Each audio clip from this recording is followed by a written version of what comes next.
प्रभु का पावन नाम, जय गुरुदेव। मालिक का सच्चा नाम, जय गुरुदेव। कलयुग का जागृत नाम, जय गुरुदेव। समय का चेतन नाम, जय गुरुदेव। बाबा जी का कहना है शाकाहारी रहना है। तन मन करता कौन खराब, अंडा मछली मांस शराब, क्या खाने से होगी भलाई, रोटी सब्जी दूध मलाई। हिंदू मुस्लिम सिख ईसाई शाकाहारी हो जाओ भाई। बाबा जय गुरुदेव जी महाराज की अर्जी है, आगे आपकी मर्जी है। प्रेम से बोलिए जय गुरुदेव। थोड़े समय के लिए उपस्थित सभी प्रेमी ध्यान के माध्यम से अपने अपने सिर पर उस कुल मालिक पूर्ण धनी परमपिता परमात्मा को याद किया।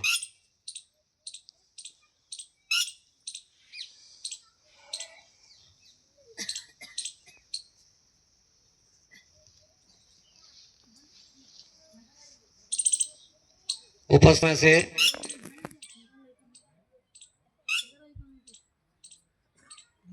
भगवान का दर्शन, उस मालिक का दर्शन कितने प्रेमियों ने किया है?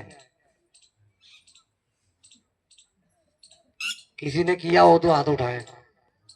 ईश्वर भगवान का दर्शन किया है? पहले एक हाथ उठा था, उसके बाद धीरे धीरे करके सब हाथ उठे। पहले मेरी बात को समझो। मैं ये कह रहा हूं, भगवान जिसको कहते हैं, ईश्वर जिसको कहते हैं, परमात्मा जिसको कहते हैं, उसका दर्शन किसी ने किया है? एक बहन जी पीछे से हाथ उठा रही है। आपने किया है? जानती हैं आप?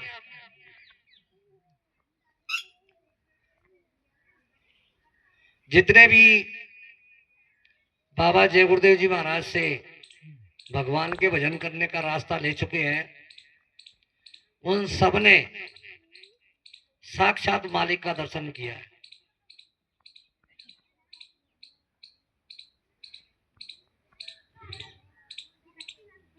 लेकिन ये चीज समझ में आ जाए तब।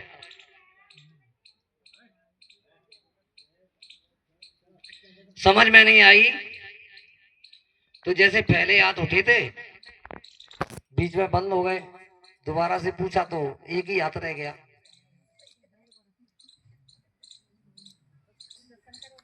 मन के अंदर संकल्प विकल्प है, दृढ़ निश्चय नहीं है। अगर दृढ़ निश्चय होगा तो बड़ी दमदारी के साथ कहेगा कि मैंने भगवान ईश्वर खुदा गॉड उस मालिक का दर्शन किया है।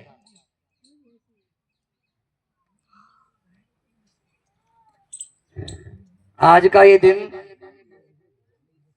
16 जनवरी, वर्षों से ये कार्यक्रम होता चला आ रहा है। भाई भोलाराम जी, इन्होंने भगवान के भजन करने का रास्ता परम पूज्य बाबा जय गुरुदेव जी महाराज जो मंच पर विराजमान है, इनसे ग्वालियर में लिया था। ग्वालियर में लिया था। प्रतिवर्ष ये दिन मनाया जाता है।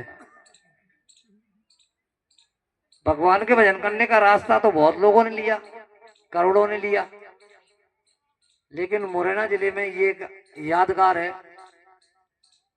कि भोलाराम जी उसका महत्व तो समझते हैं, इसलिए ये दिन मनाते हैं। भगवान ईश्वर खुदा गॉड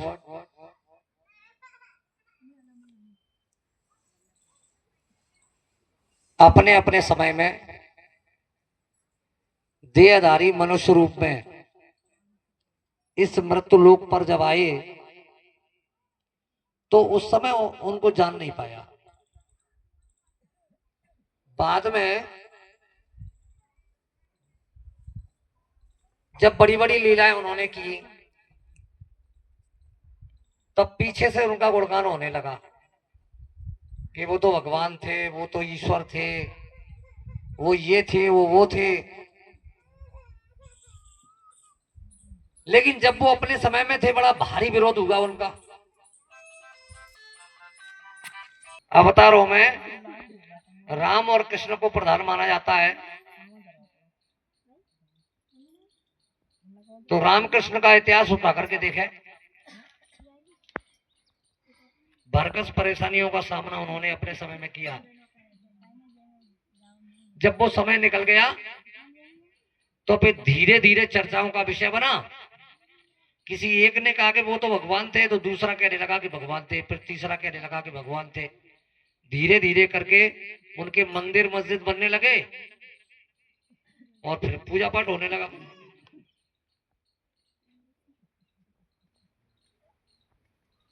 बड़ी बड़ी विलक्षण आरतियां इस भौतिक जगत में तमाम जगह उनके नाम से होती है, जिसमें हजारों रुपए खर्च किया जाता है प्रतिदिन। जब आरती का समय होता है तो हजारों रुपए उसमें खर्च होता है एक दिन की आरती में। आप अयोध्या में जाइए, चित्रकूट में जाइए, और तमाम जगह है। यहां अपने यहां जो छोटे छोटे मंदिर बने हैं, इनमें भी देख लीजिए, शाम को जब आरती होती है, सुबह जब आरती होती है, तो उनमें भी खर्चा तो होता ही है। किस लिए? कि ये भगवान थे।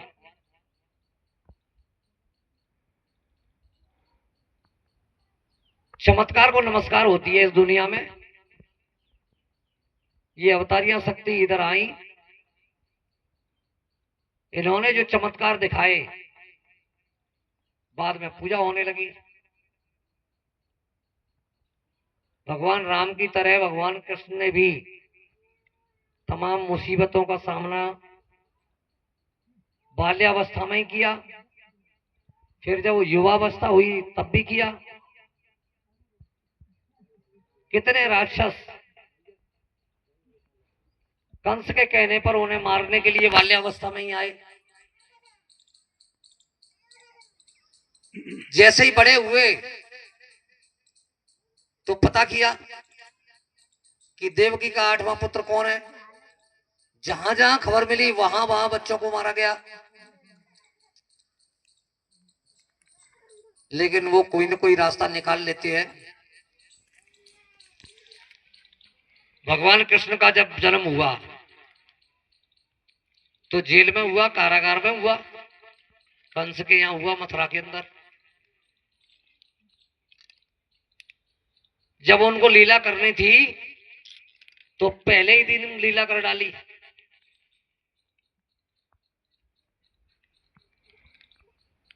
कारागार के ताले अपने आप खुल गए, गेट खुल गए, रास्ता निकल गया, और उनके पिता वसुदेव जी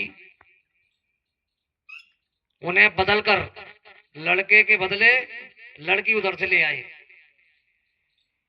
जैसे ही लड़की का प्रवेश हुआ अंदर कारागार में, तो ताले लग गए और पहरी सोते हुए जाग गए। कितना बड़ा करिश्मा था। तो प्रेमी भाई बहनों, इस तरह के करिश्मे, इस तरह की लीलाएं भगवान कृष्ण ने अपने टाइम में समय समय पर दिखाते रहे। 2-4 जगह उन्होंने ये परिचय भी दिया कि मैं कौन हूं, अपने होने का परिचय दिया। कंस के यहां भी परिचय दिया। जब महाभारत का समय आया, अर्जुन को विराट स्वरूप दिखाया,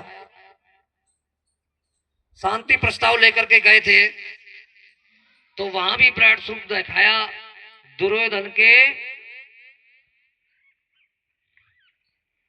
गलत बोलने के व्यवहार पर।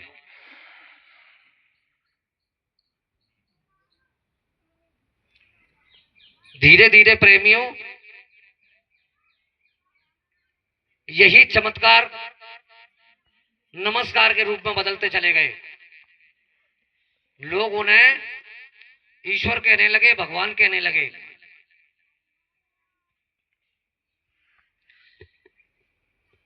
ये जो चमत्कारियां शक्ति जो अवतार मानी जाती हैं, चारों युगों में 10 अवतार होते हैं। पहला युग सतयुग, दूसरा त्रेता, तीसरा द्वापर और चौथा कलयुग। सतयुग में 4 कच्छ, मत्स्य, वराह और नरसिंह 4 अवतार हुए। और ये अवतारिया शक्ति त्रिलोक का जो स्वामी है, जिसे ईश्वर भगवान खुदा गॉड कहते हैं, गोस्वामी जी महाराज ने रामचरितमानस में काल भी किया, इनको कहा है। इनके ही दरबार से, उन्हीं के अंश से, अंश रूप बूंद रूप शक्ति अवतार के रूप में इधर मृतलोक में आती है।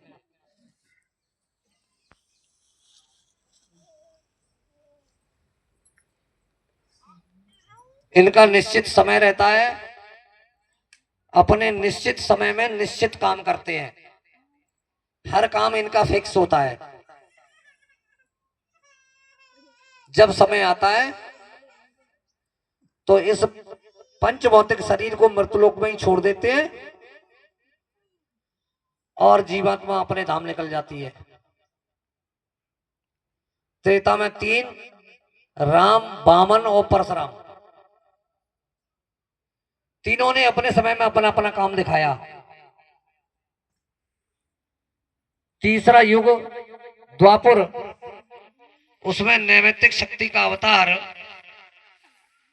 कृष्ण के रूप में हुआ। और कलयुग में 2, कलयुग के 2 चरण हैं। प्रथम चरण में बौद्ध अवतार और द्वितीय चरण में कल्कि अवतार। बौद्ध अवतार हो चुका है। इन दोनों के बीच में 1000 वर्ष के लिए सतयुग है। उस सतयुग का प्रचार प्रसार बाबा जय गुरुदेव जी महाराज ने करवाया। कलयुग में कलयुग जाएगा और कलयुग में सतयुग आएगा। तो प्रेमी भाई बहनों, अभी कलयुग गया नहीं, सतयुग आया नहीं। प्रचार हो गया कि बाबा जी चले गए और कहते हैं कि संत वचन पलटे नहीं, पलट जात ब्रह्मांड। यानी ब्रह्मांड पलट सकता है लेकिन संतों के वचन नहीं पलटते। और फिर बाबा जय गुरुदेव जैसे महापुरुष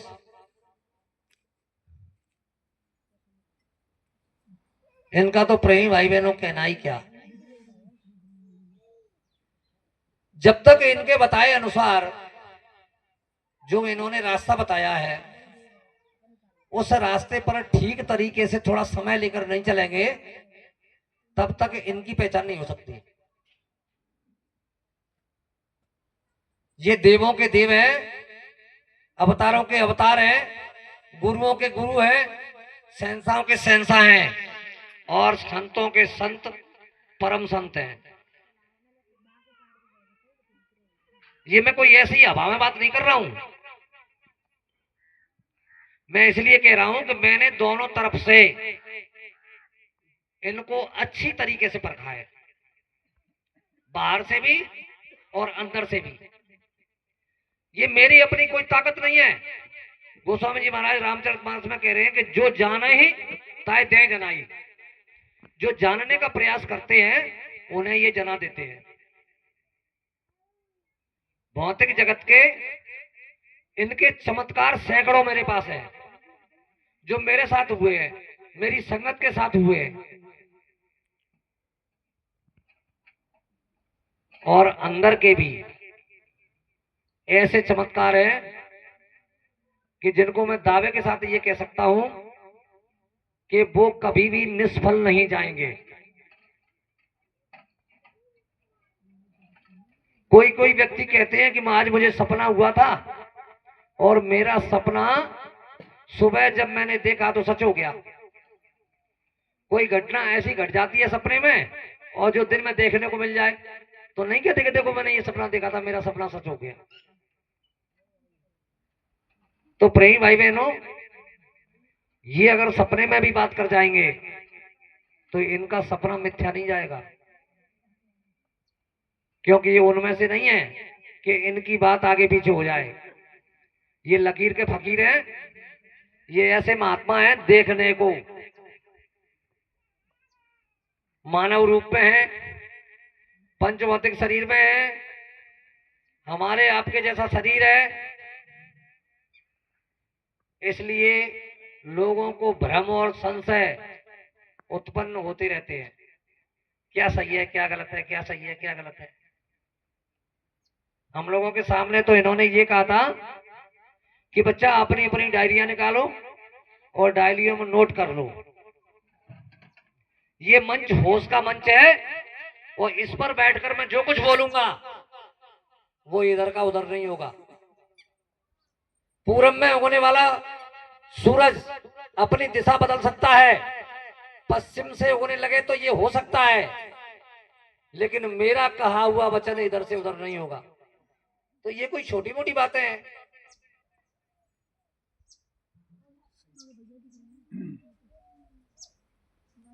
प्रेमियों को अंतर में चलना चाहिए। बाबा जय गुरुदेव जी महाराज ने जो भगवान के भजन करने का रास्ता बताया है, उस रास्ते पर मेहनत करनी चाहिए। ये समय, ये मौका बार बार आने वाला नहीं है।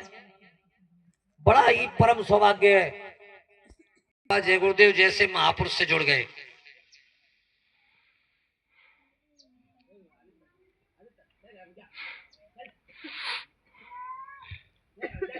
भौतिक दृष्टि से गुरु की एक पहचान होती है, गुमाने अंधकार और रुमाने प्रकाश। जो अंधकार से प्रकाश में ले आए उसका नाम क्या है? गुरु। तो ये तो किसी को अंधेरे में रखते ही नहीं, खुले मंच से स्पष्ट बात करते हैं। अब कब किसकी समझ में कैसे आ जाए ये बात जरा अलग है।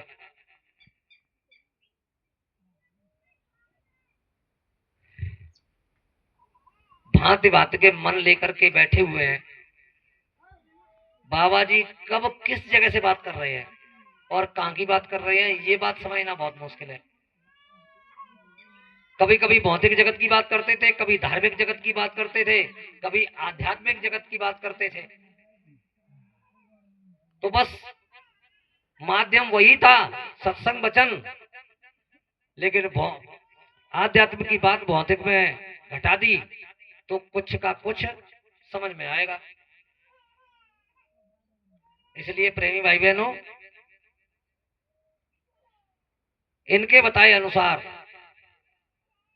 थोड़ा समय देकर जब तक हम सुमरन ध्यान भजन नहीं करेंगे तो इनका साक्षात्कार होना बहुत मुश्किल है।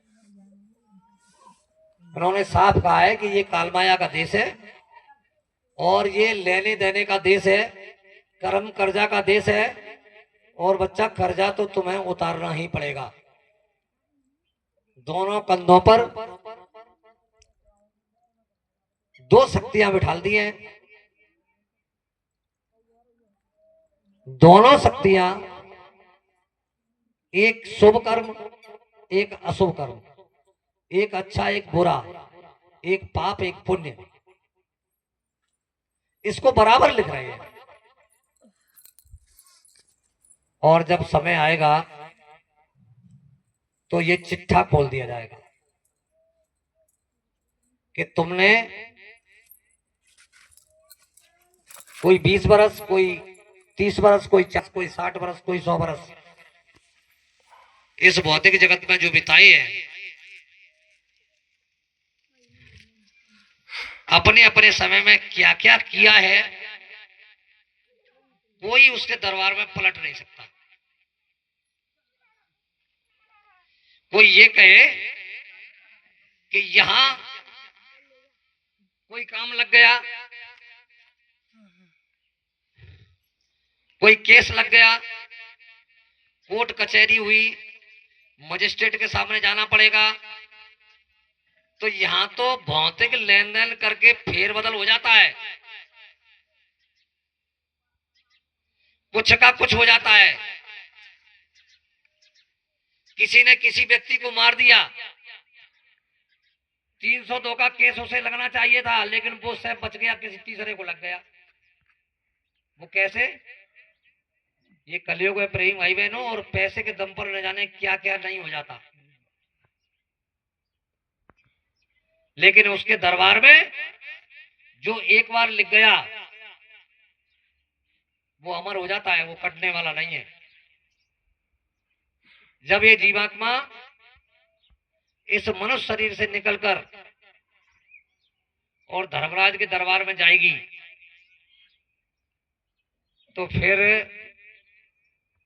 असत्य का नामो निशान नहीं, क्योंकि वो अजर अमर अविनाशी है। यहां लोग कुछ भी बातें बना करके कुछ भी कह सकते हैं, वहां ऐसा होता ही नहीं, वहां का ये सिस्टम है ही नहीं।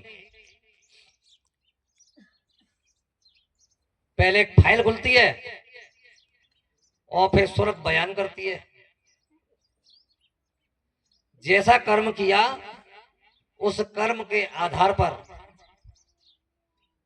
अगर अच्छे कर्म ज्यादा हैं तो फिर मनुष्य शरीर मिल सकता है, और अच्छे कर्म कम हैं और बुरे कर्म ज्यादा हैं तो फिर प्रेमी भाई बहनों पता नहीं किस योनि में डाल दिया जाए, होश ठिकाने नहीं रहेंगे। एक कोई भक्त था, भक्त की भक्ति बहुत अच्छी थी, धर्मराज के दरबार में पेशी हुई तो उन्होंने कहा कि देखो 100 वर्ष तुम्हारे स्वर्ग के हैं और एक दिन तुम्हारा नरक का है, तो पहले 100 दिन स्वर्ग के भोगोगे या एक दिन नरक का? तो बुद्धिमान आदमी था, उसने कहा कि देखो 100 दिन मेरे तो है ही, एक दिन पहले नरक का भोग लेता हूं, उसके बाद तो फिर 100 दिन भोगूंगा। तो कि कौन सी योनि चाहिए? उन्होंने कहा हुजूर जो आपको मंजूर हो। तो प्रेमी भाई बहनों करकेटा की योनि दे दी गई और तीक्ष्ण भूख करकेटा के रूप में लगने लगी। तो अब सोचने लगा कि अब क्या करें, अब भूख लगी है तो कुछ ना कुछ तो खाना ही है। करकेटा कीड़े मकोड़े खाता है तो कीड़े मकोड़े खाना शुरू कर दिया। अब तो जितना पुण्य था ना वो पूरा खत्म हो गया, पाप ज्यादा हो गया, शुभ कर्म खत्म हो गए, अशुभ कर्म ज्यादा हो गए। एक दिन करकेटा की योनि भोग कर जीवात्मा गई धर्मराज के दरबार कि मैं एक दिन भोग करके आ गई, अब मुझे 100 दिन स्वर्ग में रहना है, तो कि पहले देख तो लो। वहां एक ऐसा आला है, चाहे उसे शीशा कहिए, उस शीशे के सामने जैसे ही जीवात्मा खड़ी होगी तो आधी मिनट में फैसला होता है, 30 सेकंड में पूरे जीवन का फैसला। बताइए। तो प्रेमी भाई बहनों मेरा कहने का मतलब ये है कि ये मनुष्य शरीर बार बार तो मिलेगा नहीं।